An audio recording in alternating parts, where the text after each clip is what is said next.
conocernos. Edu, ¿te imaginaste alguna vez cuando empezaste este Nos vemos. recorrido a caminar en la militancia, a convertirte en este Eduardo Toñoli de hoy? Sí, bueno, en realidad creo que siempre fui un poco el mismo, ¿no? El mismo Sí. Eduardo Tognoli. Eh, Empecé a militar a los 15 años y creo que mantengo la misma vocación por la militancia, por la transformación social, por, como decía Discépolo, como decía en realidad Mansi, Discépolo, sentir como propia la cicatriz ajena, ¿no? Que eso un poco tiene que ser el motor de toda militancia, siempre que se trate de una militancia ligada a la causa del pueblo, de las mayorías, ¿no? Obvio. ¿Cómo fueron, Eduardo, esos primeros pasos en la militancia? Allá por el 93, Sí, por supuesto la aclaración es que vengo de una familia militante, obvio, viví toda mi vida obvio. rodeado de militantes, primero en el exilio, después en la Argentina, entonces era como algo natural, ¿no? Sí, Pero allá por el 93, cuando empiezan a verse los primeros atisbos de conflictividad social, sí, eh, a partir de la instalación del modelo liberal, ¿no? Durante el gobierno de Menem, sí. se produce el santiagueñazo, se producen los primeros piquetes en Utralcó, en Ledesma, las primeras reacciones sociales o estallidos sociales que de alguna manera, bueno, veíamos muchos por televisión, Sí. pero que en algunos casos, o en mi caso, un poco por mi formación, un poco por interés, un poco por entender lo que estaba pasando, me fui acercando a la militancia. Y el primer lugar que encontré fue el centro de estudiantes de mi escuela, ¿no? El Politécnico. Edu, ¿cuál es la diferencia de esa Rosario que vos conociste de pibe y esta Rosario que estamos viviendo hoy, en la actualidad? Mira, yo creo que es una evolución de aquella. Lamentablemente Rosario es una ciudad que tuvo durante 4 o 5 décadas pleno empleo, es decir, desde la etapa inmediata anterior al peronismo, todo el proceso de industrialización. Rosario era un fuertísimo polo industrial. Todo ese proceso llevó a que durante esas 4 o 5 décadas que siguieron, ¿no? A los principios de la década de los 40, Rosario fuera una ciudad con pleno empleo. Bueno, en muy pocos meses, 3, 4, 5 meses, medio año, Rosario pasó a tener un 30% de desempleo, ¿no? En la década de los 90. Eso, de alguna manera, la marcó a fuego. Sí. Generó una serie de fracturas sociales de la que aún seguimos sufriendo las consecuencias.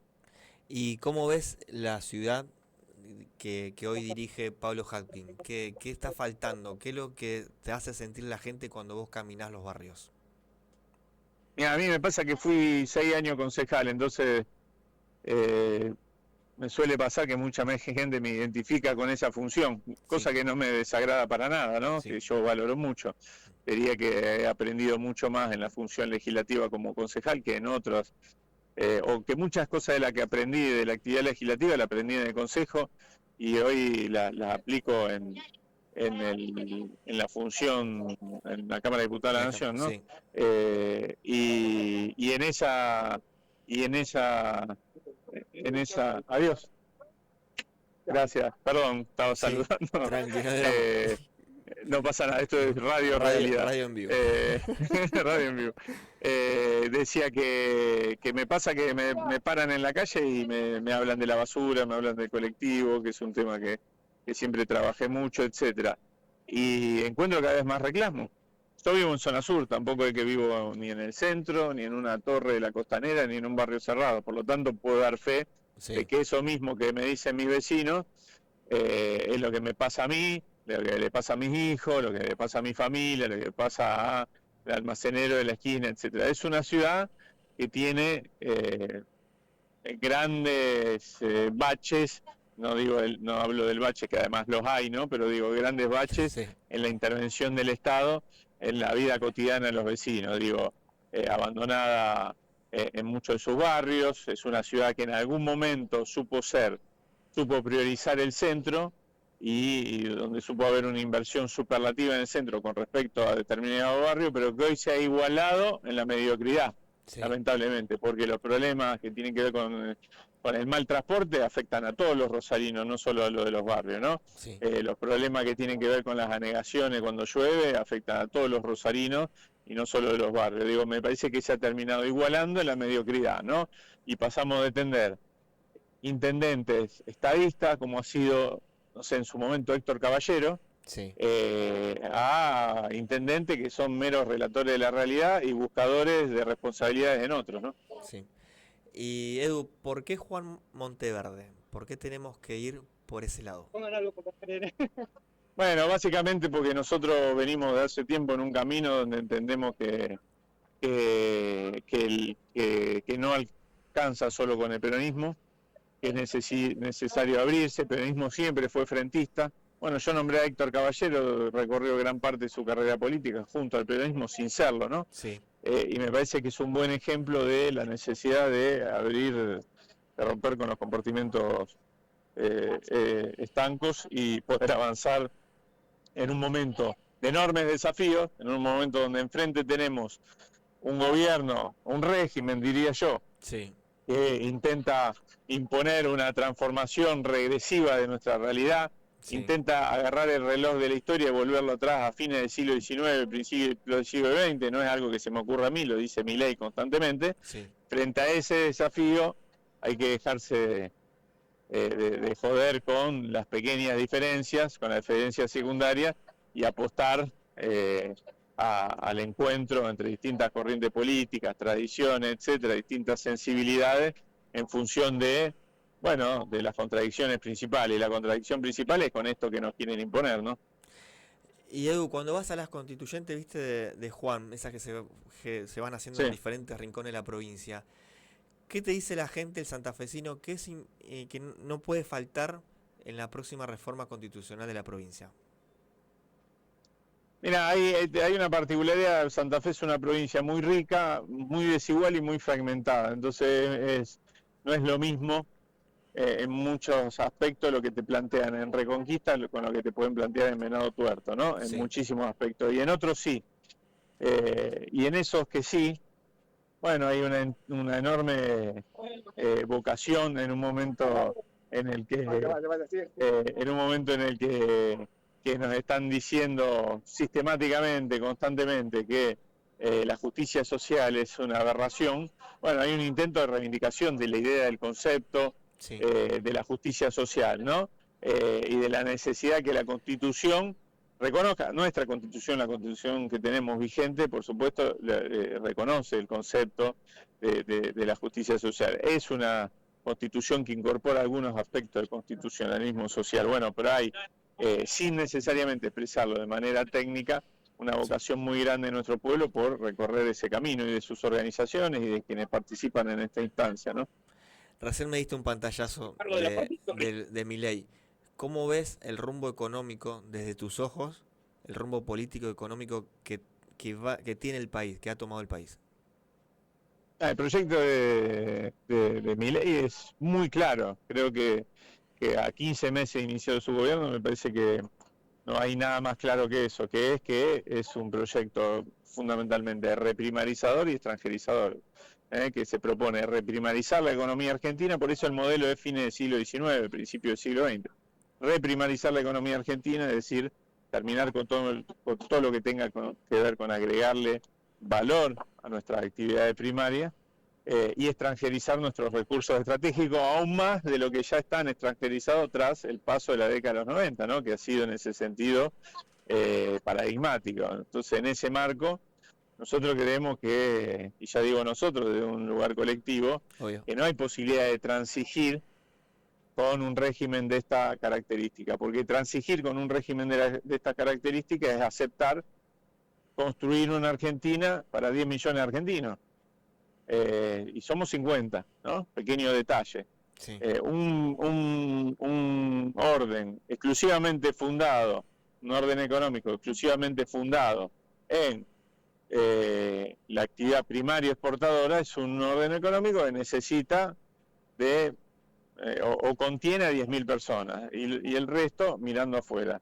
Bueno, el informe Vialé-Macet, que da cuenta de esa Argentina de fines del siglo XIX, principio del siglo XX, expresa eso, ¿no? Habría que tomarse el trabajo de releer el informe Vialé-Macet para entender de qué estamos hablando cuando hablamos de una Argentina reprimarizada, ¿no? Entonces, frente a eso no hay posibilidad de transigir y hay que plantearse una oposición frontal. Quiere decir que tenemos que hacer una oposición de alguna manera que no piense en la construcción de grandes mayorías, no, al contrario, tiene que ser una oposición inteligente, digo, una oposición frontal no significa una oposición desbocada.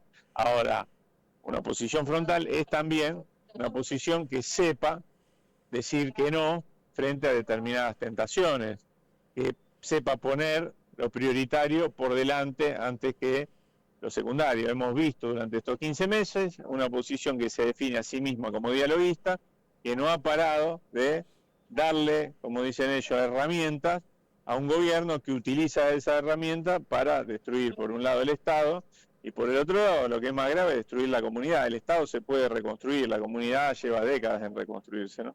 Sí. Edu, ¿te pusiste a pensar alguna vez, si no fueras este Eduardo Tonioli de hoy, quién te hubiera gustado ser? No, la verdad que no, porque hago lo que me gusta, Sí, toda la vida estudié sí, eh, cuestiones que tienen que ver con la cosa pública, con la administración pública, la política, la historia, la filosofía política. Hago lo que me gusta en términos profesionales. Mi profesión no es la de ser político. sí, Ocasionalmente ocupo lugares de representación, pero mi profesión es la docencia universitaria. Me gusta, me apasiona la docencia. Seguramente si hay algo que no puedo eh, agarrar y decir, bueno, en algún momento voy a dejar de ser, sí, ser legislador voy a dejar de ser en algún momento, puede ser este año, dentro de 2 años, dentro de 4, dentro de 6, en algún momento voy a dejar de ser legislador. sí, En algún momento seguramente voy a dejar de ser docente universitario, aunque uno después transite la docencia por otro lado, ¿no? Cuando sí, me jubile, etcétera. Lo que nunca voy a dejar de ser es ser militante político, y también me atrevo a decir, nunca voy a dejar de ser militante peronista, más allá de lo que haga el peronismo en términos institucionales, partidarios, etcétera, porque el peronismo es mucho más que un partido, y de hecho fui gran parte de mi vida peronista sin participar orgánicamente en una estructura partidaria, ¿no? Porque sí, no hace falta para eso. sí. Eh, entonces, creo que eso voy a hacer siempre, ¿no? Militante peronista. Edu, en estos años de militancia, en estos años de la docencia, en estos años de papá, de esta construcción que has hecho durante todo este tiempo, si tenés que tomar 3 imágenes, esas 3 imágenes que para vos son tu bandera, ¿con qué 3 imágenes te quedás? En el orden de la política, pues si en el orden personal En el hay orden de dos la que son. política, en lo personal, en la No, docencia, bueno, en en el todo. personal los nacimientos de mi hijo y de mi hija, por supuesto, son de alguna manera momentos únicos, imborrables, ¿no? Y en el orden de lo público y de la política, al contrario sensu de lo que por ahí muchos podrían decir, ¿no? Eh, yo recuerdo con cierta centralidad, cierta cardinalidad en mi vida militante, diciembre del 2001, pero porque considero que fue un quiebre en la historia argentina, ¿no? Sí, Un quiebre donde un pueblo eh, dijo, bueno, hasta acá llegamos con esto, no queremos más esto, seguramente no sabía qué quería todavía para adelante, sí, no se ordenaba en ese sentido, no había una mayoría eh, compuesta por distintos sectores de nuestro pueblo que dijo, bueno, vamos para allá, eso se construyó después, creo que en eso tuvo mucho que ver Néstor Kirchner, eh, y por eso fue tan importante y tan llamativo para nuestra generación. sí. Pero diciembre del 2001 fue un quiebre que a mí me marcó mucho, ¿no? Que demostró cómo la historia puede cambiar el rumbo con la intervención de las mayorías. Edu, si existiera la posibilidad, imagínate imaginemos un tablero de imaginación, que tener la posibilidad de una charla con tu viejo, esa charla que no pudiste tener nunca, un café. ¿Qué pasaría en esa charla, si se puede saber qué se hablaría y dónde la podríamos tener? ¿Dónde te pensás vos que a tu hijo le hubiera gustado tenerla? Seguramente sería sobre fútbol y posiblemente en alguna de las tribunas de la cancha de Newell, ¿no? Eh, Seguramente, sí. Sí, sí, sí. Bueno, también el fútbol para mí es algo constitutivo de mi vida y bueno, Newell por supuesto. Sí, Y si bien por supuesto no fue mi viejo el que me hizo Newell, pues no llegué a conocerlo, sí, sí fue mi abuelo, sí. padre de él, y bueno, compartí lo que en general comparten los padres con los hijos, lo compartí en ese caso con mi abuelo, me gustaría compartirlo con mi viejo. Después por supuesto habría charlas, debates, consultas más ligadas a la política, cuestiones de la vida cotidiana, familiar, pero creo que el fútbol ocuparía un lugar grande. Me encanta. Edu, en un mundo que arde, ¿viste? En un mundo donde importa más el envase que el contenido, ¿cuál sería tu mensaje para que este mundo, desde tu espacio, desde tu rinconcito, para que este mundo pudiera arder un poquito menos? La organización, que creo que es lo único que salva. La, la, y el concepto de que nadie, nadie se realiza en una comunidad que no se realiza, ¿no? La apuesta a lo colectivo, a lo comunitario. Creo que es lo único que salva a los pueblos, a las sociedades, a las naciones, y que puede transformar mundos. No hay nada, no hay transformación posible desde una sola persona, de lo individual, y en un momento donde el mensaje predominante que se baja del poder, por supuesto, de una Sí, forma para dividir, para fragmentar, es que para triunfar o para ser alguien en la vida tiene que pisarle la cabeza al otro. Creo que hay que recorrer el camino inverso. me encanta. Eduardo, para ir terminando, vos sabés que este programa se llama Zona de Promesas y le da título a una canción de Gustavo Cerati. Para mí la mejor versión es con la Negra Sosa.